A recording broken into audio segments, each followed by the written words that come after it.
July 10th. Welcome to Let's Talk Native on the LTN Radio Network. This program breaks all the rules from Native radio. No buffalo speeches, no mystic healing, no special Indian prayers. We tackle the real issues facing Native people with a look back at our glorious and our grave history, a tough look at where we're at now, and a look forward to our ongoing battles for sovereignty and autonomy. Let's Talk Native is produced in association with Iroquois Promotions on the LTN Radio Network, streaming live from the Cattaraugus Territory and simulcast on the Gwe, CKWE in Tandanega. You can find us with our audio stream at www.ltnradionet.com. And you can find us on Facebook. Go to Facebook. Go to my Facebook group page, Let's Talk Native with John Kane. We are streaming right now. We've got most of the kinks out of how to operate this Mevo camera. I got Jake Proud taking some video both for our YouTube channel and for operating our camera for the live stream. So, but check us out either streaming audio on ltnradionet.com or streaming video and audio, high quality audio, here on Facebook Live. I'm John Kane. I'm the show's host and producer, and I'm joined by Matt Hill on the board. Good afternoon. Right. And I've got Ed Schindler in studio with us again as well. Good morning. And of course, like I said, I got Jake Proud behind the camera, the other side of the microphone, helping us put some shows together, not only for our live stream, but for our YouTube channel. And that YouTube channel, I got to mention it again, it is Let's Talk Native TV. So if you want to get notifications of the shows that we put up, not just these shows, but we'll be producing some shorter videos and other messages along the way. Just subscribe. Go to our YouTube channel. That's Let's Talk Native TV. Subscribe to the channel, and I'd like to see that subscription list get up. I think we got about 30 or so people subscribed so far, but it's relatively new. I'd like to see us crack 100 and then turn 100 into 1,000. We'll see what we can do. But if you're listening to the show, the YouTube channel is a great way to find the shows easily. The problem with Facebook, obviously, is that shows will cycle down the line. Sometimes trying to find an old show is a little bit more difficult. We have these things labeled and dated, so they're easier to find one after another on our YouTube channel. So by all means, check it out and subscribe. Now, also, I've got to tell you, if you're not a member of this group page, if you're listening on the audio, however you're listening to it in CKWE or if you're listening this in a rebroadcast, I encourage you to join the Let's Talk Native group page on Facebook. It is there that we post the shows. We do the Facebook live stream. We also use that as a vehicle for taking your comments. Not only do we have the phone line set up with our friends up at CKWE for people to call in, but we can also monitor your comments, and pretty much we got a few people checking it out. So we'll look at the comments, and we'll either answer them while we're doing the show. We'll do it in real time, or we'll do it during the breaks, or whatever it takes. So by all means, those are the two ways that you can participate in the program. You can participate by calling in or by offering your comments, and of course, just listening. That's a form of participation, and I think sometimes, as Ed would attest, we don't have people who listen enough. So by all means, listen and share the program. I've been accused of being one that talks more than listens, and believe it or not, I have to listen to know what I'm talking about. So somewhere along the line, I do listen. So again, I encourage you to stay and be a part of the show. Look, our studio engineer is Kelly McMillan. I want to give her props for our setup here. And our opening song was "That Man Was Me" from Murray Porter from Songs Living Life Played. We always we never get quite enough Murray Porter, so we're always happy to play him, especially to open the show with it. So my thanks to Murray Porter. Hey, my friend Buffy St. Marie had a great show in New York on Sunday. I didn't make it. I would have liked to. I was, up until the last few moments there on Sunday morning, I was still thinking about taking a drive down, but didn't make the trip. I know her show was good. Had my friend Shawnee send me a video of her doing Universal Soldier, which is kind of cool. So it was nice to see that, and I know she had a good crowd, and I heard the show was awesome. So congratulations to Buffy St. Marie for a good show in New York. All right. Now, if you see on Facebook, I opened my message to the show today has to do with Prince Andrew. And of course, by Prince Andrew, I mean the governor of the state of New York, the son of a governor, or son of a few other things, perhaps. But anyway, Prince Andrew Cuomo. I might as well get right to it before we get too far. But let me just preface this. 6 months ago, the term for revenue sharing with the state ended for the Seneca Nation. The last payment got tallied up for December. It went out, 3 or 4 months after that. The Seneca Nation was forced to tell these municipalities and the state the revenue sharing has come to an end, because apparently they were either in a state of denial or intentionally ignoring this, because we started seeing the state and various cities, including Buffalo, Niagara Falls, and Salamanca for that matter, throwing revenue in their budgets that isn't going to be there. So the Seneca Nation came out and they said, that was a 14-year term. It's pretty clear. It's pretty explicit in the compact. We are still willing to be good neighbors to Western New York, and we encourage the municipalities that are going to be affected by the end of this revenue stream to come and sit with us and talk about it. Perhaps there's some things that we can still do. But we're not going to. But our revenue sharing commitment to the state has ended. It ended in December of 2016. So for 6 months, there hasn't been barely a sound out of the governor directly. Yeah, a few squawks out of his office here and there. But last week, the governor was in Western New York. He was, dealing with the flooding issues on Lake Ontario and up in Wilson, I guess. And he, and of course, the last time he was out here, I think he was pressed on this issue as well. But he answered. And Matt, why don't you go ahead and cue up? We'll play this. Don't hit it quite yet. But when he was asked about the Senecas and about revenue sharing, this is what he had to say. Go ahead. They have a history of signing agreements and then later having non-compliance issues.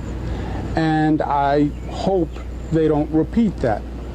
So if it is a difference that can be resolved at a table in good faith, it will be my pleasure to sit with them. So, all right. I may end up having to play that even again. But just the whole idea that this governor would literally say that they have a history.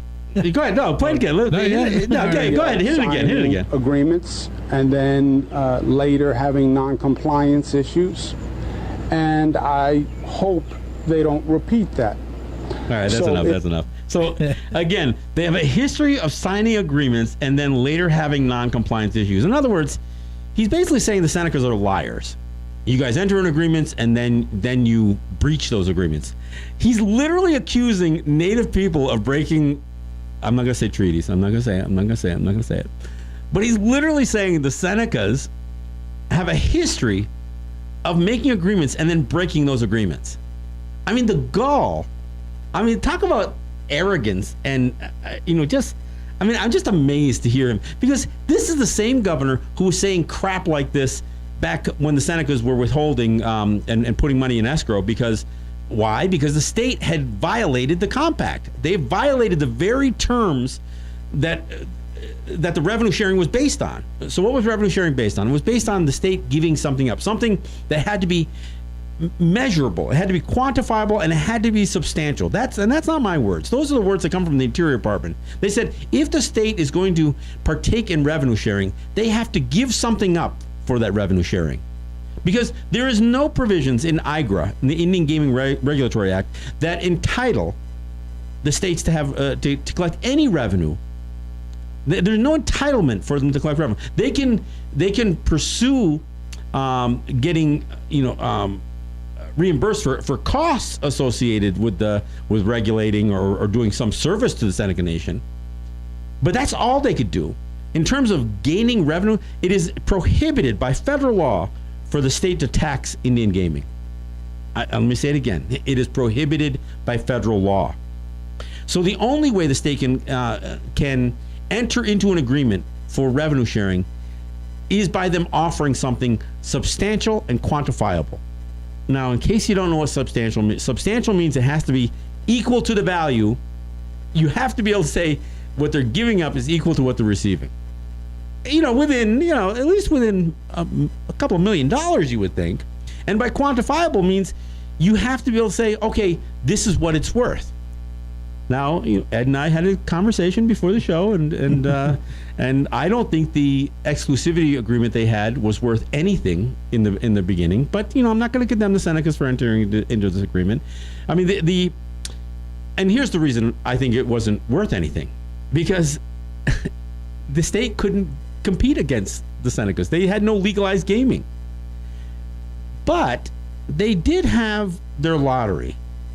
And they saw an opportunity, and they made sure they included this in the details, the devil in the details, they say, that they could still somehow breach part of this exclusivity by gaming at a certain level and still be entitled to something. And I know this gets convoluted, and this has to do with setting up slot parlors that they called casinos on the racetracks right within the exclusivity zone, 3 of them.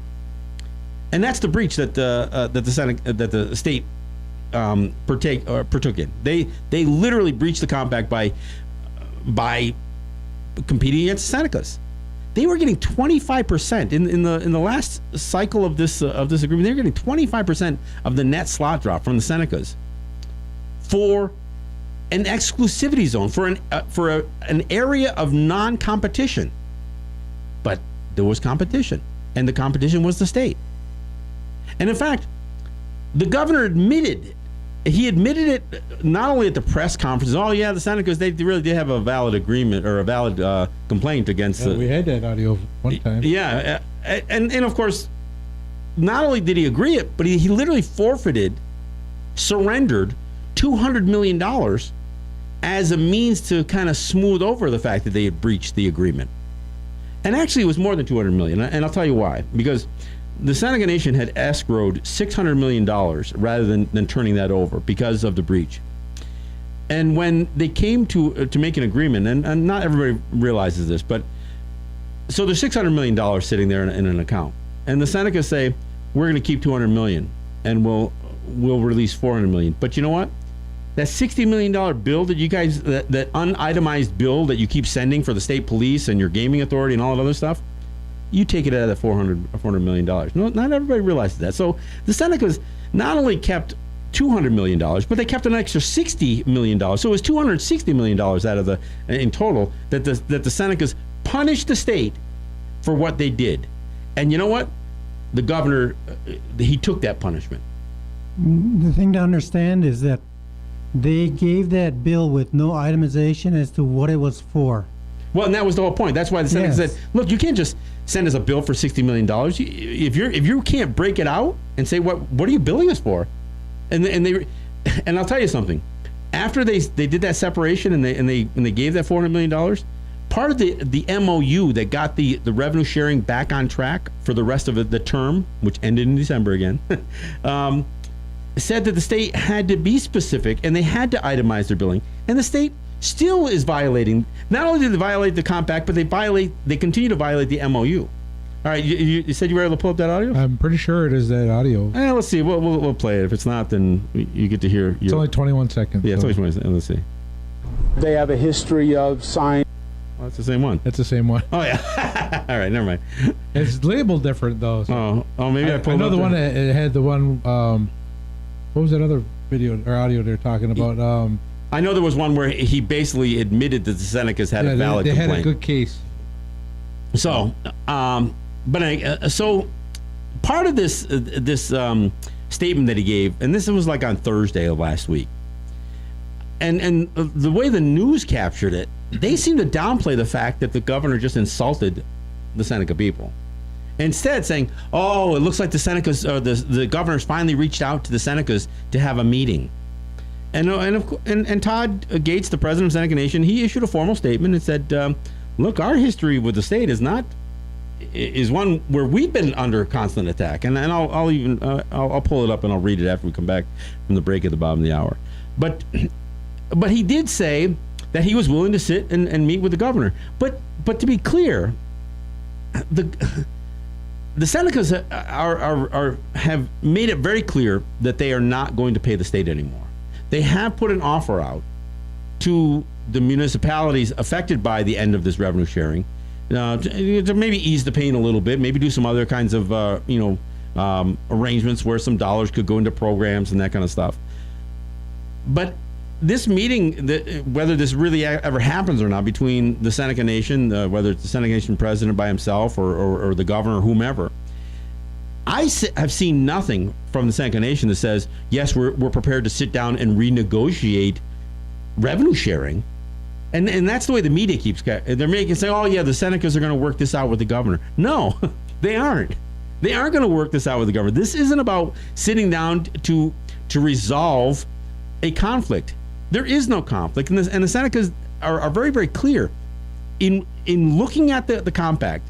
And and the governor in his statement said, "Wow, if we got to go to court or go to arbitration, that'd be a long, drawn out thing. Hopefully, we can work this out before that." Look, there's no grounds for this thing even going to arbitration.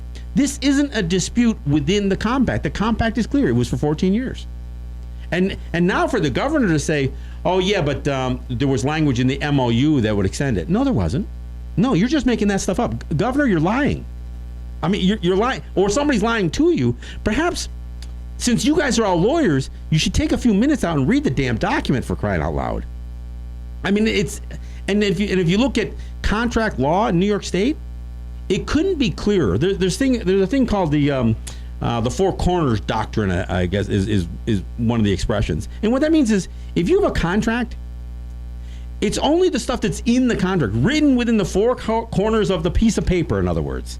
If it isn't written on the piece of paper, then it ain't in there. You can't say that it was implied. You can't say that it was assumed. The whole basis of having a contract or a compact is to say, no, you put this stuff in there. And when it says payment year 1 through 5, 5 through 7, and 7 through 14, with no payments after 14 years, that means that there's no payments after 14 years. It can't be any more explicit than that. So the Senecas are in a strong position. And you know what? NIGA, the National Indian Gaming Association, is standing with the Senecas. The National NCAI, the National Native American. Well, I'm going to get this right yet. National. No, is it Native American Congress or no? National Congress of American Yeah, Indians. NCAI. That's it. I got to get the initials right. Alphabet soup. National Congress of American Indians. Okay. So they have stood, and in fact, there's a strong resolution that has come out of the last NCAI. So there's no question that the Senecas are not standing alone here. They're standing with wide support from the from the trade organizations, from the National Native Organization. The governor is in a very weak position here. Now, I got to tell you, one of the reasons I'm talking about this today is WBEN called me up on Sunday, and Dave Debo, who does Hardline, he said, "Have you heard this?" And I had already heard the governor's comments, and he said, "Would you want to come on and talk to me about?" So I went on WBEN, their show Hardline, and was on for about a half hour. We even took a couple of calls. One of the callers called in and said, "Well, yeah, but what are you going to do when they shut off your water and they shut off your roads and they shut off your services and that kind of stuff?" And so this is the guy's basically trying to say you're in a weak position. And Dave Debo asked, he goes, "Are you guys vulnerable here?" I said, "No. For one thing, they can't do that. It's illegal. I mean, the city has no authority to just shut somebody off if a bill's not being paid. But the Seneca Nation has put the offer out there. Said, look, if you think you got expenditures you need us to cover that we're incurring it, then send it. But they haven't sent anything. Why? Because of this governor. They're standing behind this insulting governor, thinking that somehow he's going to champion money flowing back to them. Look, the money isn't going to Albany to come back to Niagara Falls. If Niagara Falls doesn't have enough sense, if the powers that be there, and frankly, if the Democrats in Niagara Falls are lining up behind this governor, then shame on them, because they are working against their own self-interest.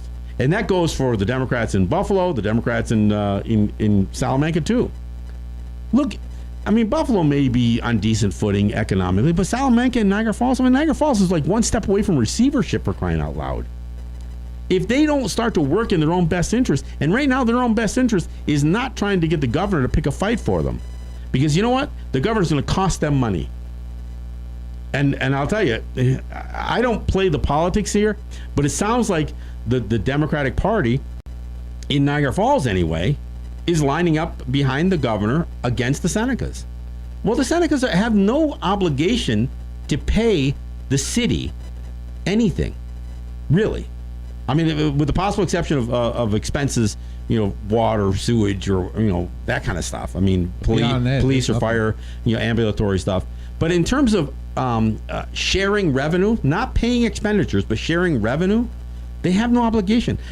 But the Senecas have been gracious anyway. I mean, your guys have offered to come to the table, and yet they still don't. So, I mean, the governor is. So, if I'm Todd Gates, and I'm not, and I'm not speaking for the Seneca Nation, but if I'm Todd Gates, I say my message to the governor: yeah, we're always willing to sit with the governor of the state of New York. But starting it with but talking about the invitation with an insult is no way to start this thing. Insulting us in the media, in our backyard, calling us liars in the media, that's not exactly the happy place that we should start with. But you know what? We're not going to pay you. We're not going to pay you. The best thing you can do, Prince or Andrew Cuomo, is the best thing you can do is get out of the way and let us meet with the powers that be in Western New York, so we can help our region, because the money's not going to Albany to come back here. I mean, and I hope that's ends up being some part of the message. But for the media, they keep making it sound like that Andrew Cuomo is going to fight this out with the Senecas and they're going to get their money back. No, I mean the one statement at the top of the newspaper article said was quoting Cuomo saying the compact is enforceable, or it's enforceable. It is what it is, and no, the compact is what it is, and it says that the revenue stream ended in 14 years. Mm-hmm. I mean, it couldn't be any clearer than that. I mean, in reality, what the cities were supposed to be doing for that money was to be, like helping with promoting in the tourism aspect, economic development in general. Yeah.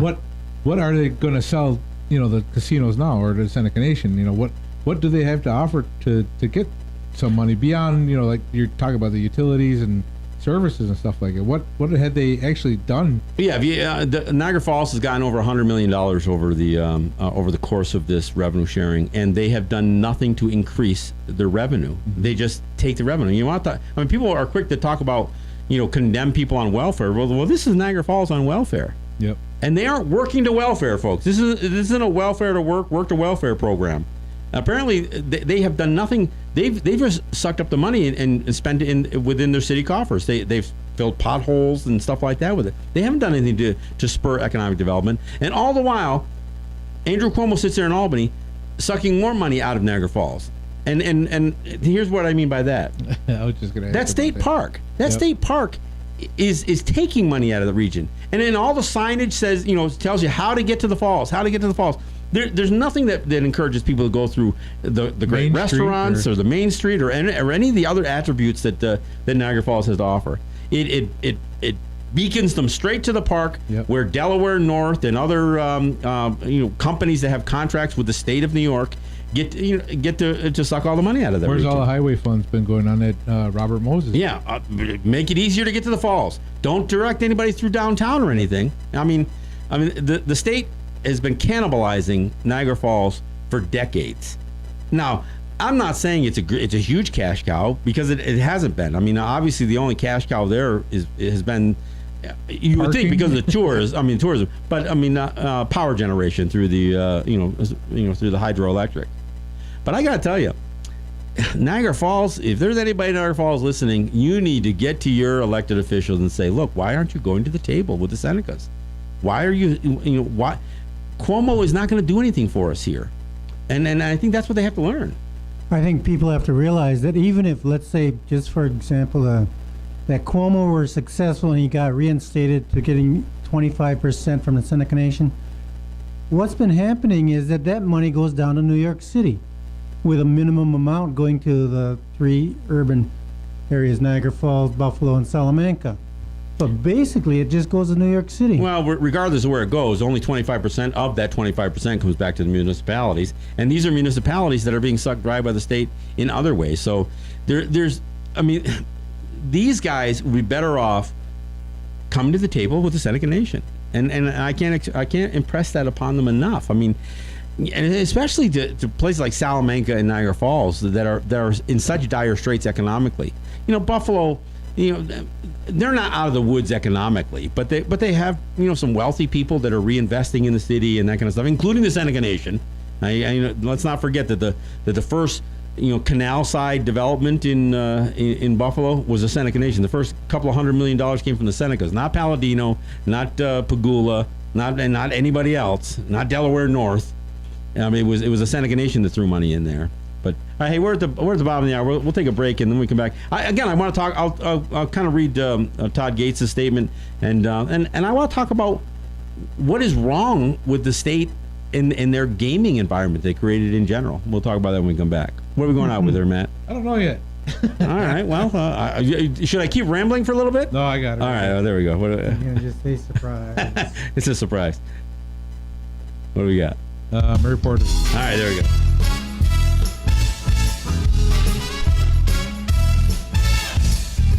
Back in Spain 500 years ago, old Chris Columbus lived. Told Isabella that the world was round.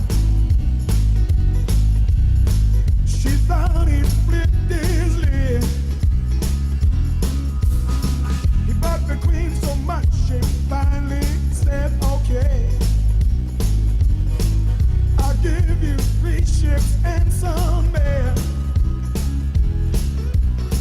He said, I'll find a brand new route to India.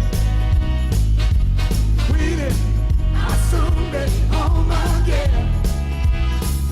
In 1492, who found who? 1492, who found?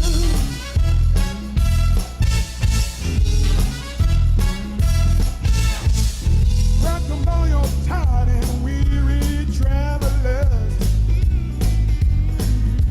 And old Chris gave out new names. But this ain't India, are not Indians. To this day it's still the same. 1492, who found who? 1492, who found?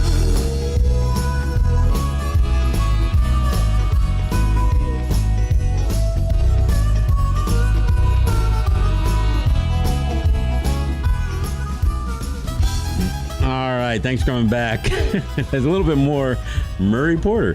Hey, look, I want to mention my sponsors. I want to give my props back to Holly and Ross John and the RJE family of businesses, Eric White and ERW Enterprises, individual friends of the show who help out from time to time, folks like Ed Schindler here in studio, Tracy Brown, Cynthia Trice, Neville Spring, Sugar Montour, and many others who have helped this program continue to educate, entertain, and inform for the last 7 years. We are into our eighth year here with Let's Talk Native, and it is a pleasure and an honor to do this stuff.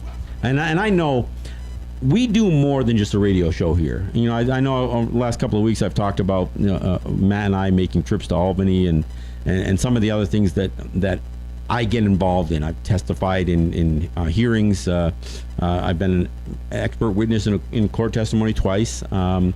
These are the kinds of things that I do. I help shape the wording of documents and that kind of stuff. I'm helping to try to get a smart response to even some of the ignorant things that get thrown our way, like the comments out of the governor. And it's what we do here. The show isn't the only thing.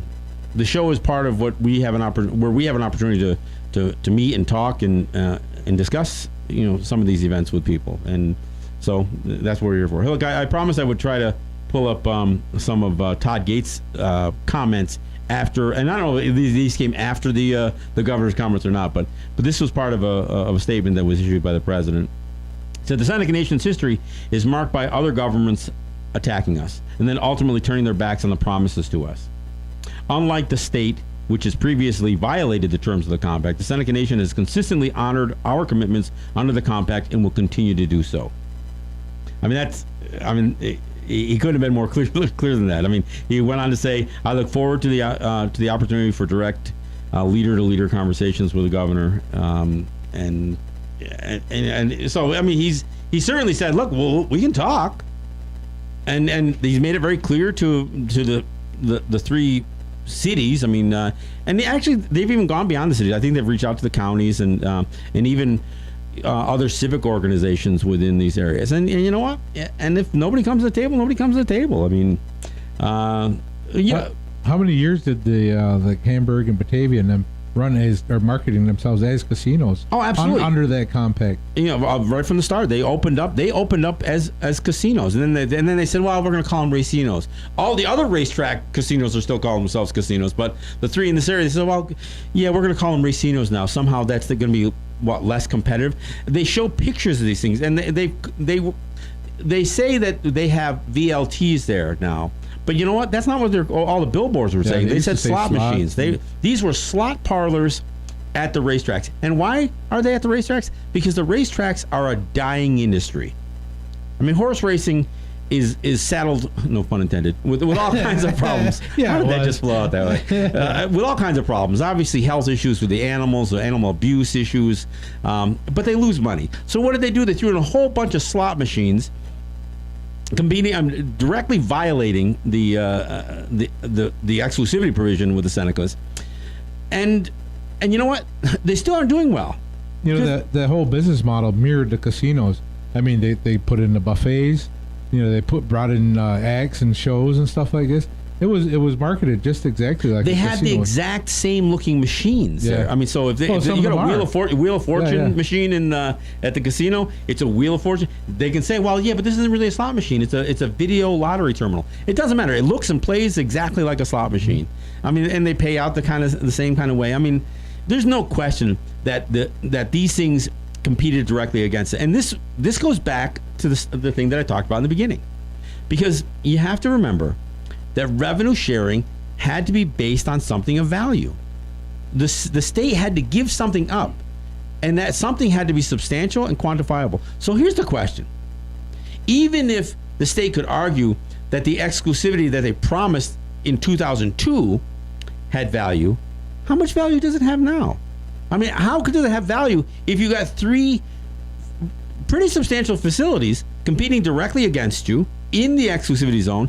Then you took it a step farther and you legalized Vegas-style casinos, and you've got one just on the fringe, just, you know, clearly affecting market share. Del Lago on the other side of Rochester is sucking some of the revenue out of Seneca Gaming. So what is the value of that exclusivity? If those things can exist within the terms of the exclusivity, then what value does that exclusivity have? It certainly doesn't have $120 million a year value, which is what the state threw in their budget in anticipation that the Senecas were just going to gullibly keep forking out money for no reason. And again, if you look at this, right now the state, I think either the Assembly or the Legislature has already passed it through to reduce the revenue share that the state gets from their gaming facilities. Because here's the thing, the Senecas were paying 25% of the net slot drop, but these racino casinos and the casino in on the other side of Rochester and the one in Schenectady near Albany, these things were paying, you know, over 40% from what I understand. Maybe, and I don't want to say 50, but over 40%. And you know what? They're crying poverty. So what is the state legislature doing? And what is the governor saying? Well, if they can pass it through to reduce the percentage down, I'll sign that bill. So the governor, who never offered to say, you know, we realize that the value of the exclusivity we gave you isn't quite what we thought it was. Well, now we've reduced that value even more because we're competing directly against you. And now we're going to reduce the payments. So they're reducing the revenue share that comes from Del Lago, possibly the Rivers Casino in Schenectady. But clearly, Vernon Downs, the one that is 3 miles away from Turning Stone, while Turning Stone's forking out money, and the 3 years. So, I mean, the state has actually screwed up the gaming market, and I've said it before. The best position the Seneca Nation can possibly be in right now is not pay the state anything. That provides them more exclusivity than the exclusivity agreement ever did, because who's going to build a casino in the Seneca Nation's market if they've got to pay 30, 40, 48% to the state while the Senecas pay nothing? Yeah, and right now, I'm sure that part of what these racinos are complaining about, and part of what Del Lago's complaining about, is that they're having trouble competing in a saturated market, and they're having trouble competing against the Seneca Nation. Why? Well, frankly, the Seneca Nation's product is a little bit better, and they've been at it for a longer period of time. They've also, renovated and re-renovated several times over. They continue to expand. The funny thing is, while the Seneca Nation's exclusivity became worth less over time, the revenue sharing increased, not on a percentage base, but in totality, because the Seneca Nation built 2 more casinos since 2002 and expanded expanded each one of them over the last 14 years. So no, I mean, the Seneca Nation is in a strong position. And one of the things that the questions that got raised on Dave Debo's show on WBEN was, are we vulnerable to the state? Can the state shut us down? And I say, no, they can't. Of course they can't. These things don't operate under state law. They operate with an agreed upon set of parameters with the state in terms of a gaming compact. But the compact doesn't authorize the operation of these casinos. And in fact, IGRA, the Indian Gaming Regulatory Act, doesn't make gaming legal. If anything, it creates the parameters that the state is bound by, including not being able to tax them. Gaming is legal because of sovereignty.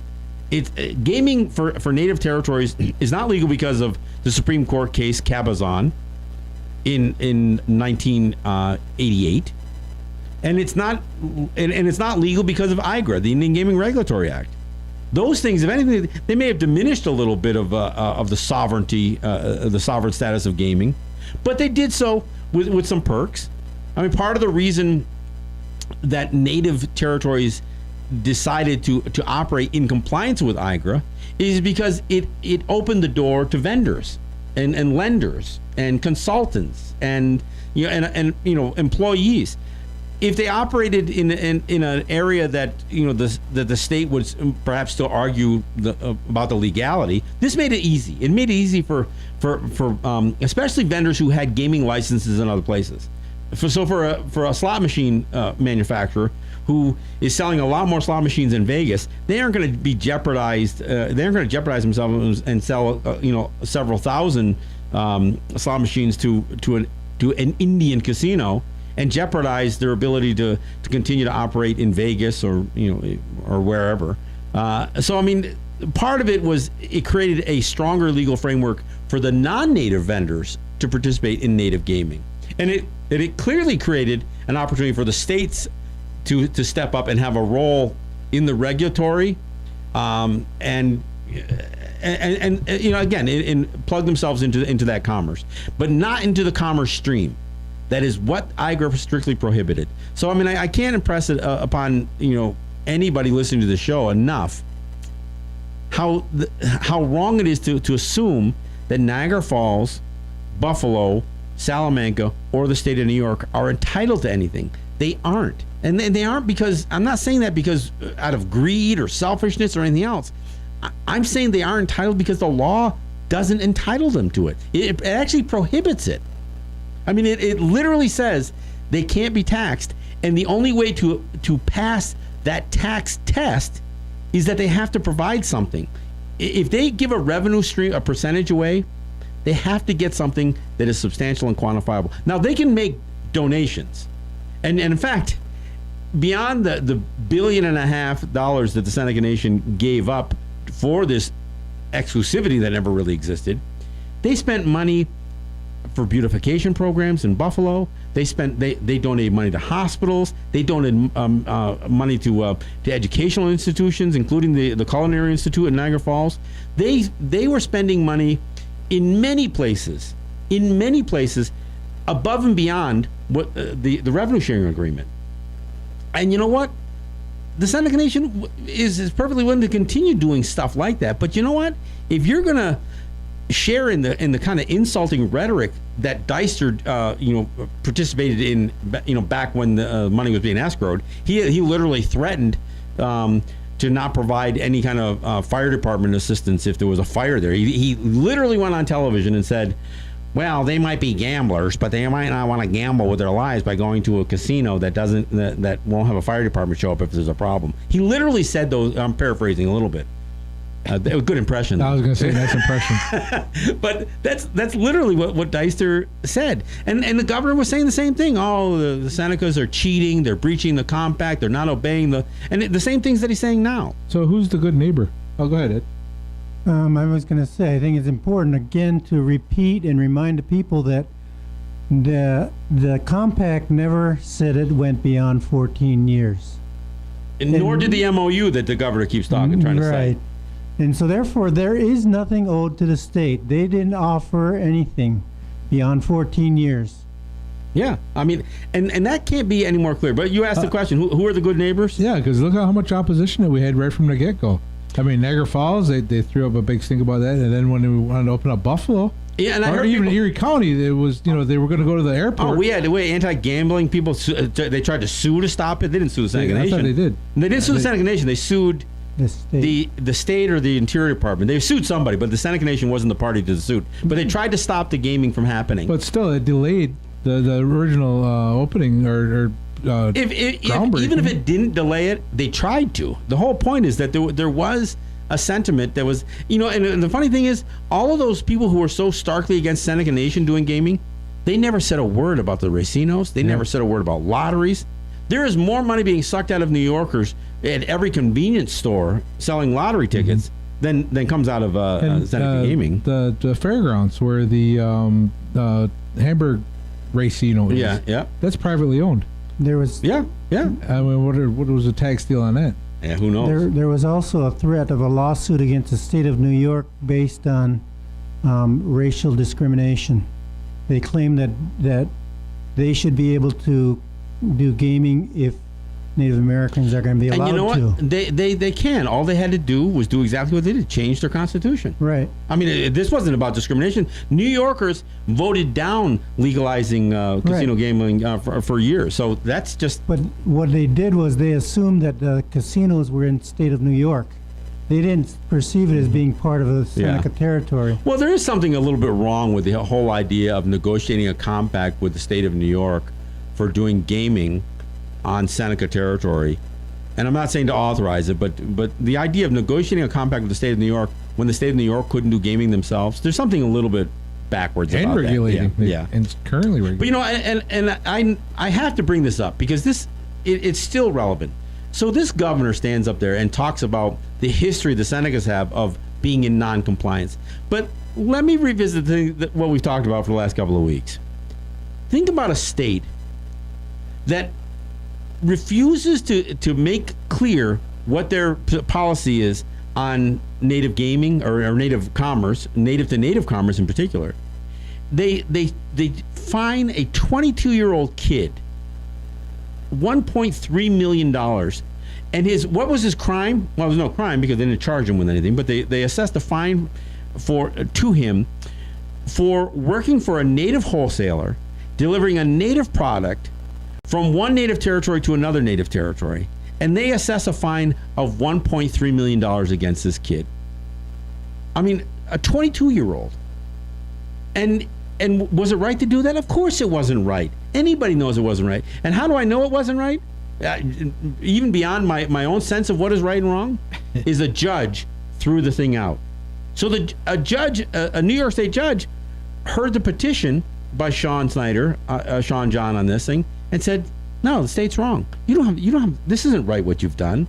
This is what the state has done. So when this governor wants to stand up and talk about, being out of compliance, shame on him. Because what he has continued to do, the same thing that his father tried to do, when he was governor, is try to criminalize who we are. And by coming to Western New York, supposedly to address flood issues, and then stand in front of a microphone and insult the Seneca people, saying, yeah, they have a history of lying. I mean, let's be honest, that's what he said. He stopped short of calling us Indian givers or something like that. As a politician, his job isn't to speak the truth. He wants to persuade the public opinion there. And, he was only going to say it once, and people are going to stick on to that. Well, the problem is to challenge it. You got Paul Dicer doing the same kind of thing.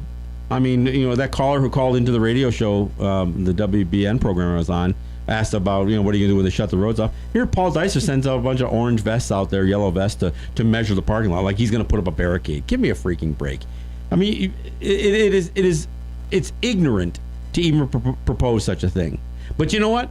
There are people in Niagara Falls who are jumping on the hate Seneca bandwagon, and most of them are Democrats. And I am not advocating for the Republican Party in any way, shape, or form. I have some serious problems with. Well, let's face it. We talked about that state senator down in Brooklyn who was trying to propose ratcheting up the tax Indian tobacco thing again, and that he was a Republican.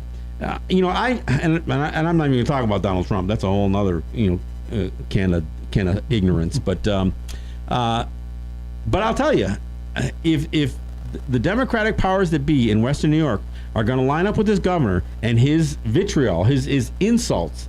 I mean, I don't care. We'll play it one more time. Let's play it one more time. I think you got to hear. If you're Seneca and you don't find this insulting, then you're not listening closely enough. Here we go. Here's the governor of the state of New York. They have a history of signing agreements and then later having non-compliance issues. And I hope they don't repeat that.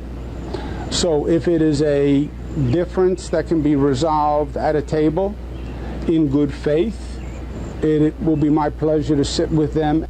No, I mean, so to listen to this guy throw words like "in good faith," not the way you've been conducting yourself, but if you're willing to sit at the table and have meaningful dialogue in good faith and not be in the lying sacks of whatever I called you just a few minutes ago, then perhaps we can have a conversation. No, I'm sorry. This is like, I don't care how coded the words are. There's no question that he was saying that the Senecas have a history of lying. That is essentially what he said there. And and I'll tell you, people should be pissed. They should be pissed that this governor. And and then here's the thing: he could have said something. He could have said, "Look, clearly we are not viewing this thing the same way. Perhaps if we have the opportunity to sit down together, we can resolve some elements of this relationship." I mean, he could have done any number of things. He could have said, I understand the position the Seneca Nation is taking on this thing. We beg to differ with the interpretation, and perhaps if we come... No, he said, they have a history of signing agreements and then going out of compliance with those agreements. Going off reservation. Yeah. I'm sorry. Cuomo, this is just terrible. This is terrible rhetoric out of you. There's also the point where he says in good faith, which implies that he's not going to put it in writing. He's not going to acknowledge the compact that was literally an agreement to begin with. He wants to do it in good faith, which is basically, okay, we agree to it. Yeah. Not putting it in writing. Well, I mean, again, the use of the word faith obviously, strikes up, religious, implications and everything else. It strikes up that there's no proof. Yeah, well, and that's what faith is. Faith is you're going to do something we're going to do something based on the absence of truth or provability. I mean, there is proof. I mean, you can look at what the compact says. It says what it says. Again, this wasn't my intention to even do the show on this subject. I mean, but when I got called on to WBEN and I listened to Cuomo's comments over and over again, I got more angry every time I heard it. And I got to tell you, if you're Seneca and you hear the governor saying that and you're not insulted, then apparently you got thicker skin than me because I'm not even Seneca and I was insulted. So I don't know. Look, this is it's easy to say, all right, they threw the gauntlet down, they fired the first shots across the bow, all those metaphors, right? But you know what? I still don't think the governor's going to do anything. I think this is just rhetoric. I think it's rhetoric that he's throwing up. He's going to try to get Niagara Falls riled up. Buffalo's probably going to play ball at some point. Salamanca is totally vulnerable. I mean, let's face it, Salamanca, you're on Seneca land.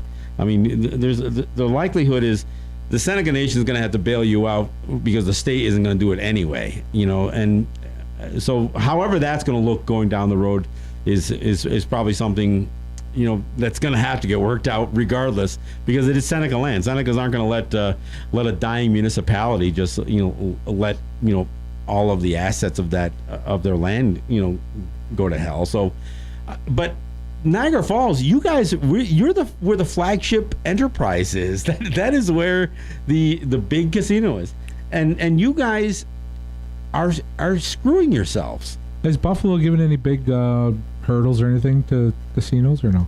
No. What do you mean? Yeah, I mean, like there's no vitriol. There's no comments coming out. It seems like it's been a pretty decent relationship. But having said that, the offer that the Senecas put out still have not been picked up by anybody. I mean, they even had some meetings with the city of Salamanca, but it still hasn't. Because it seems like Buffalo's embracing it. They're developing that whole waterfront area. I mean, that whole. I don't understand that they built all those townhouses or whatever. They're right down by the just across the Buffalo River there. Yeah. And they painted them all like they're rusting up. I mean, that's the design of the building. Like they're a rusted piece of blend in with the somebody somewhere along the line thought that this architectural phenomenon of using a metal. They actually make some of these materials so they rust. Yeah. They get a coating of rust and it preserves the metal. Yeah. But it looks rusty. But some people think that's beautiful. You got to blend in with the grain silos. I guess I don't know. But no. At this point, to my understanding, none of the municipalities have really stepped up and said, first off, let me give you a list of all the expenditures that we think we'd like you guys to help reimburse us for. I don't think they've done that, but they also haven't said, we got a couple of programs. Perhaps we can do some matching funds kind of thing. We do some things together. Buffalo, at least some of their investment has been to spur downtown. Mm-hmm. I don't think the Seneca Nation has a problem with the way Buffalo has spent money. Certainly the money that's come to them. Yeah, they've refabbed all those buildings into like the apartment buildings. There used to be some pretty rundown. Well, they were talking about doing something with the Perry projects, I guess, from what I understand. But and I understand some big, deep pocketed guys threw some money into some things there. So, looks good. And yeah, I mean, and perhaps there's even some things the Seneca Nation ends up doing with Solar City. I mean, I'd love to see some of that. Now, Salamanca is in a little bit tougher spot because they have a dwindling tax base, and there's nothing that's going to bring that back. And it sounds to me like the powers that be in Niagara Falls are working against their own best interest. I mean, I think they're in trouble, and I'm not saying the Seneca Nation is going to bail Niagara Falls out of the doldrums that they're in, but picking a fight with the Seneca Nation is certainly not in their best interest. That's not putting negotiations off to a good start. No, I mean launching it with Deister taking measurements on the entrances of the parking lots, and then this governor. I mean, man, you expect this kind of stuff out of Trump, but you don't. I don't know. I guess people. I guess you can expect it out of Cuomo as well. I mean, this is where political aspirations start to take over, and all of a sudden, common sense, and meaningful relationships. I mean, who starts a conversation by insulting people? And they say, "Oh yeah, I'm willing to sit down if they're willing to stop lying and cheating and sit down and in good faith." Good faith, hell, let's throw some numbers together. You show me what you have to offer. We don't need to do anything on faith here. Mm-hmm. We can do this strictly on a business. Out of business. That's my view. Hey, look, I'm in New York this week again. I know there's an abrupt end to a conversation, but that's the way we go. We take it right to the end. I am in New York this week. You can catch my show in New York, also on a Facebook live stream. I usually share that stream on my Let's Talk Native page, but I usually do it on my Let's Talk with John Kane and WBAI group page. I encourage people to join both pages. And again, I encourage people to join our subscribe to our YouTube channel, Let's Talk Native TV. But again, Thursday morning, 10 till noon, that's when my show's on. Shawnee Rice is my co-host. She joins me there in New York, and we take calls, and we have a pretty engaging conversation down there. I might even hurl a couple of insults back at the governor of New York too. I don't know if he'll hear me from Seneca territory. I think he'll hear me from New York, so maybe I'll even hit him on that a little bit. Stop off in Albany and yeah, well, I've done that before. It might be time to do that. Maybe I got to give my friend your Susan soapbox. Arbetter a call. Yeah. No, I think it's time to do that. So we'll see. So hey, thanks for listening. Share the show, offer your comments, and we'll see you back here on Friday. Yep. Any other events coming up? You know? The Seneca Nation has a powwow. I think so. They Yeah. got a powwow coming up next week. Oh yeah. There's that too. So that's Allegheny territory, down Seneca territory. Starts on Friday, runs through the weekend. So if you want something to do in Seneca territory, forget the whole lying thing. That's just Cuomo that says that. We're really good people out here. Come on out and visit us. We'll see you. Yahweh.